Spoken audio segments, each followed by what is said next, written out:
Hi guys, welcome to our channel and we are back with a new video, apostrophes. So apostrophes are very significant punctuations and they're often misused while writing. So let's learn through this video how can we use them correctly. Taking in consideration your examination, ACT and SAT, you can expect around 5 to 7 questions in ACT and 3 to 4 questions from apostrophes in SAT. Now let's move on to the uses of apostrophes. The first use is possession of noun. It can be done in two ways, singular or plural. Let's look at the example. So if it says student's bag, now there's one student and there's one bag, and the bag belongs to the student. Now in the plural, students' bags. So there are multiple students and there are multiple bags, and the bag belongs to the students. So here it's about belonging, possession. Okay. The next thing is contraction of verb. So if you see the example, he is, I am, she had, all these are the verbs in the to be form and they are contracted by the use of apostrophe. Now, very important part where you'll get the questions from and which are pretty confusing, which is contraction of verb with pronouns.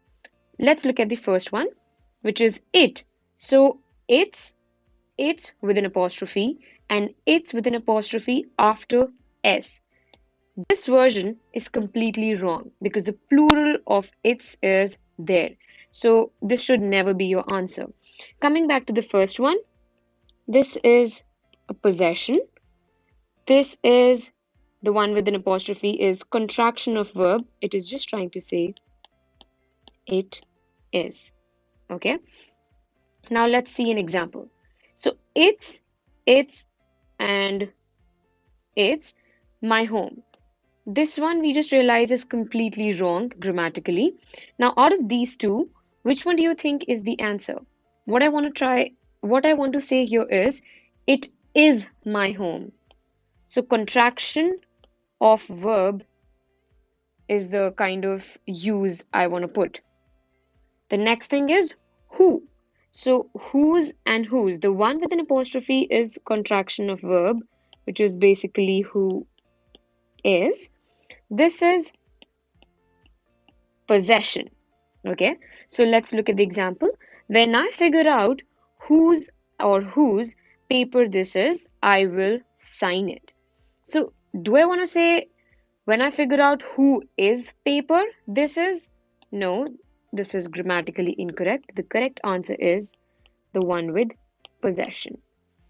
Okay, final one. There, and there. This is contraction of verb. This is possession, and this is the location.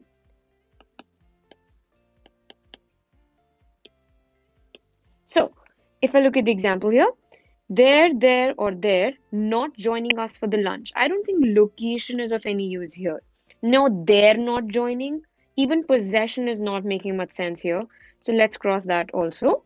Now, I want to say is they are not joining us for the lunch. So I'm using contraction of verb. Okay. The last one, you. This is you are. So this is contraction of verb and this is possession. So if somebody says thank you, how do you reply? You're welcome or you are welcome. I don't think you're welcome is a good idea to put. It's contraction of verb. So guys, if you just see, there are two major uses of apostrophes. One is contraction of verb and the other is possession of noun. So you can just eradicate all your mistakes if you just look at these two uses, how the apostrophe should be put. Either it's before an S or after an S, it's a possession or a contraction.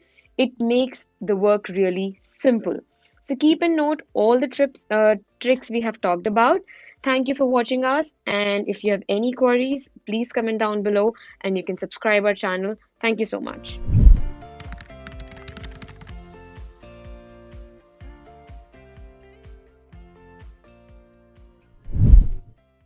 Hi guys, welcome to our channel.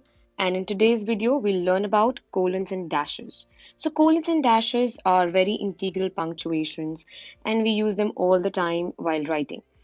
But do we really know the correct uses of them? How to use them? Where to use them? So let's see and learn through this video how are they correctly used. Taking in consideration the exam, ACT and SAT, you can expect around 5 to 7 questions. So let's begin with the uses of colon. Before that, there's a very important note. That is, the clause before the colon should be independent or a complete sentence. What I mean here is the thought should be complete. The thought can't be incomplete and you cannot put a colon after it. So the words like such as, following, including, like, these words make the clause dependent or you can say incomplete and hence they are incorrect. So please take note of this and don't make this error while you're choosing your options. The first use of the colon is while you introduce a list. Let's look at the example here. Cambridge is home of two of the best universities in the world. What if I put a word like here? So it might seem correct while you read it, but we just learned that words like, including, following, such as make the clause dependent and hence it's wrong to use them. So we'll not use any such words and we'll let it be and just go with the colon and the list of items. The second use is introducing explanation. Let's look at the example. Tokyo is one of the cleanest cities in Asia. The street cleaners sometimes have no work to do. So here, I just want to give this note that how will you figure out if this is an explanation? So explanation is usually answered with a why. Okay, so if I reverse the order, if I say why street cleaners sometimes have no work to do? Because Tokyo is one of the cleanest cities in Asia. So if why is answerable, that means it is an explanation and you must go with colon as your punctuation in your answer. Let's move on to the uses of dashes. The first use and the second use are the same, which is list and explanation, keeping in mind the note, which is the clause should be complete or independent. So what we come as is that colons and dashes can be used interchangeably. Moving on to the third use, which is setting off the non-essential clause.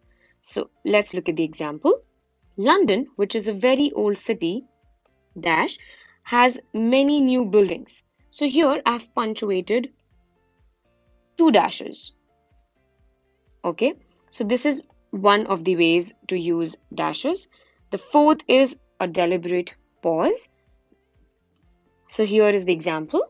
After 8 hours of driving, we finally arrived at home. I've used a dash here, and that was when we discovered that we had forgotten to close all of the windows. So when I'm talking about deliberate pause, I'm looking for a focus and attention there. So that's another way to use a dash. There are 2 tips I want to give before we end the lesson. The first one is being very important. If there's a colon in your answer options, please reread and just check if it's an explanation or not. We just discovered that explanations can be traced by looking at the why. Okay, so if there are options like this, I think colon should be one of the answers if explanation is taken in consideration. The second tip is while setting off NEC, the punctuation should not be mixed. Okay, so the punctuation should not be mixed. Look at the example here.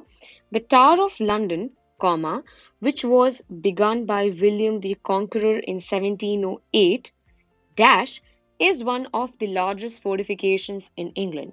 So the NEC, the non-essential clause, is punctuated with two punctuations, which is a comma and a dash. This is a wrong way to punctuate a NEC. Okay, you can either use commas or you can use is dashes. You can never use one dash and one comma to punctuate NEC. This will be wrong. So that was all in the lesson today. Thank you so much for watching us. You can subscribe our channel. You can comment down below if you have any queries. Thank you guys.